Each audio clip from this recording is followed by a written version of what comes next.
Hello, this is Maggie, and I'm going to be playing around with stacking major thirds in a similar way that Bill Bremmer has demonstrated. If you want to know how to do this, look up the videos by Bill Bremmer. He's made more than one. They're quite good. And I'm going to be using the December 2014 Piano Technicians Journal article, setting a stack of major thirds using the Stebbins Sumrell Procedure as my outline. I'm not going to be following it to the T, but Bill Bremmer does that. So if you want to know that, look that up. I did tune my A to A for this video, though that doesn't really matter. But at the beginning, you are to tune this to a 4/2 octave. In my case, for today, it's not going to matter a whole lot, but I do want this A to be tuned. So however you tune it, it's going to work for this exercise. I'm going to make this major third kind of comfortable to hear. And it doesn't matter how fast or slow it is. I'm going to stick it there. Now I'm going to tune this octave. Let me make sure I get on the right pin because I'm working around my phone. There we go.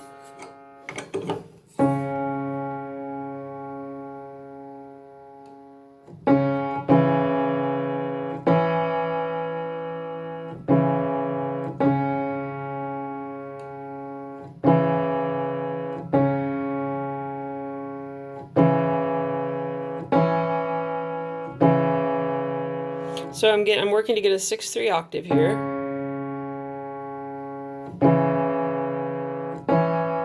That's very close.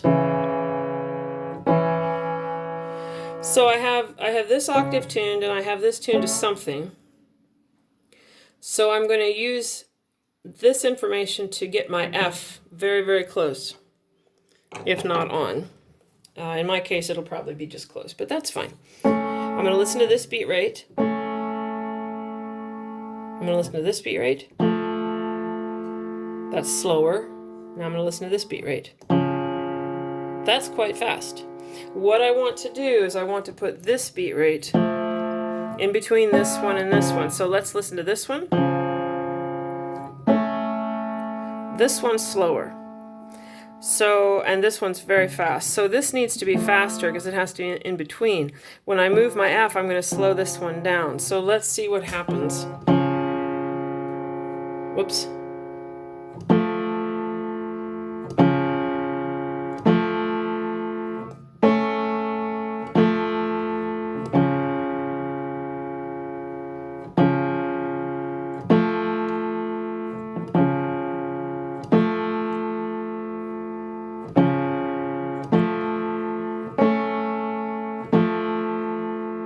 Come on.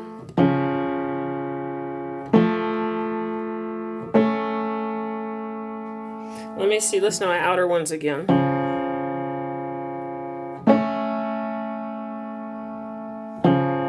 bottom one's faster. That's slower than the bottom one. But it's slower than the top one. So I don't think we're in between yet. So I need to speed this up and slow this down.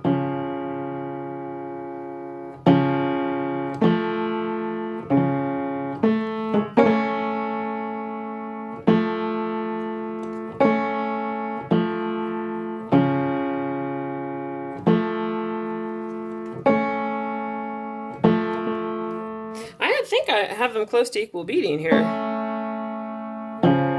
Or at least my goal.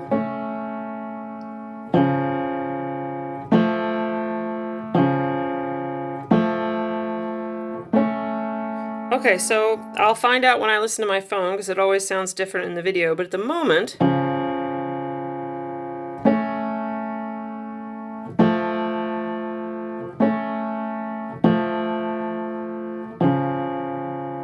no, I think that bottom one's still too fast. Let me lower my F just a little more.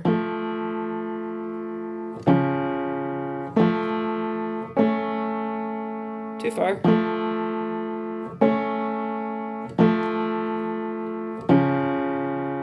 You know, I think I've got them real close. So if you can get this in between these other two, it doesn't matter which of these is faster or slower. All that matters is this is in between the F to A. And if you happen to get them equal beating, that's fine. The end result is this should be 7 beats a second. So now what I could do, but I'm not going to yet, what I could do is tune my C sharp now to make this major third in between that. That is a little faster, not much. So what I would want to do is speed this up. That's way too fast, and slow that down. So I would raise C sharp. Once I had C sharp in between and had this major third in between, I would have some pretty nice contiguous thirds there. Then I tune my octave, and this should be slower than this. If it comes out slower than this, I'm very close. Let me go ahead and do that.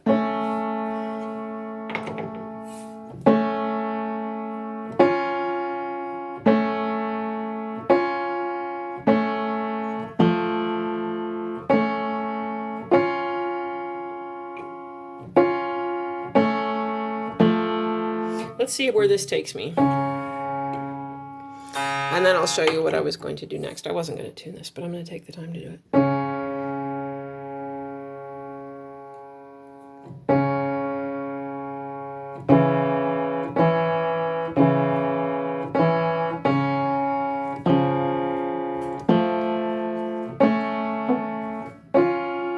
And then I have this if I want it to check, see? So I may want to raise that a hair more. Oh wait, did I tune my F? I didn't tune my F. You have to tune your F. Duh.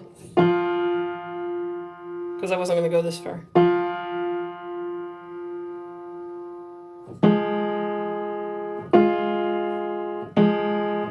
Okay, now let me see where I am.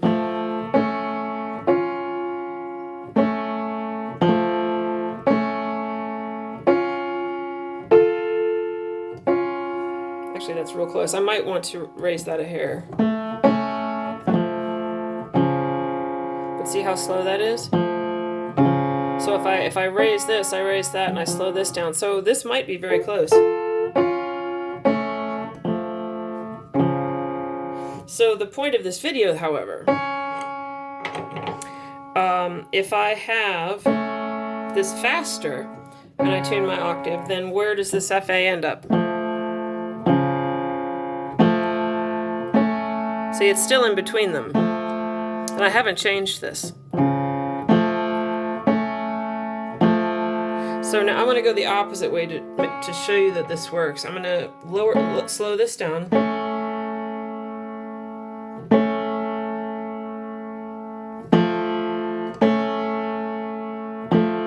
So I've made this slower. Now I'm going to tune my octave.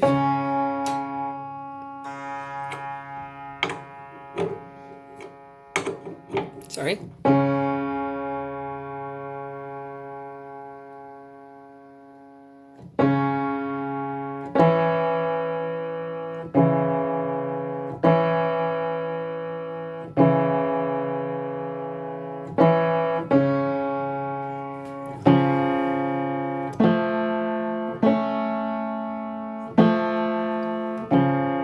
So now I have a faster major third on the bottom and a slower one on top, but this is still in the middle. This is still in between. 7 beats a second is still in the middle. So the reason I'm making this video is I'm suggesting this exercise. Do this exercise. Take your A to C and tune it to something. Get A tuned somehow. I don't care if it's with the octave or whatever, but for an exercise for some students. Tune this major third to something. Tune the octave. Try to place F to A in the middle. But then do it again. Forget the rest of the exercise. Do it again. Move C sharp. Tune this to something else. Tune your octave. See if you need to move F to keep it in the middle. Have it. Try to get it fast, medium, slow. Slow, medium, fast, and then try to get it equal. Try to do those 3 things that I pretty much did today. Then continue with the contiguous thirds exercise. So if I'm fast, medium, slow, and I forgot to tell you to tune F, but because I forgot, you'll probably remember now, even though I wasted your time. So I'm going to retune F. I'm going to make sure I have it here.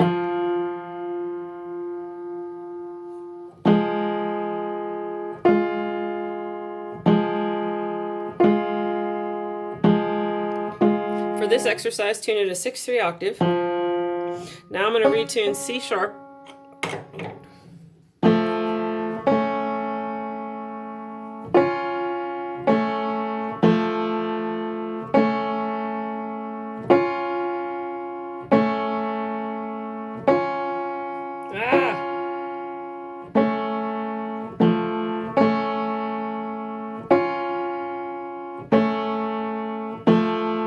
So I think that's pretty close.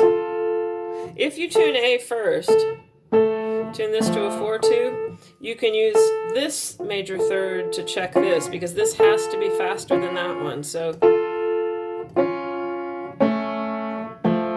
now I'm going to tune my octave. So my point is to just play around with it.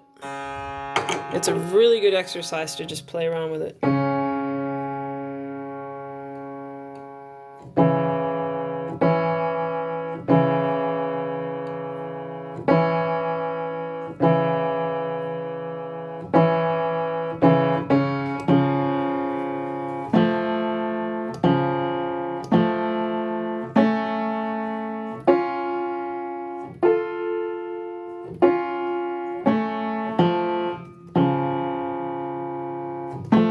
So that's not too bad. Trying to think if there's anything else. So as an exercise, you can use this to start an outline of a temperament if you want to. I don't do it this way, but I know plenty of people who do. It works great. I use it as a tool. I use contiguous thirds as a tool mid temperament, but you can start with this and move around with it. As an exercise, however, it really helps you to understand proportions. It helps you to understand how when you move one thing, it affects another. It is good for just manipulating things. And we're only using these thirds.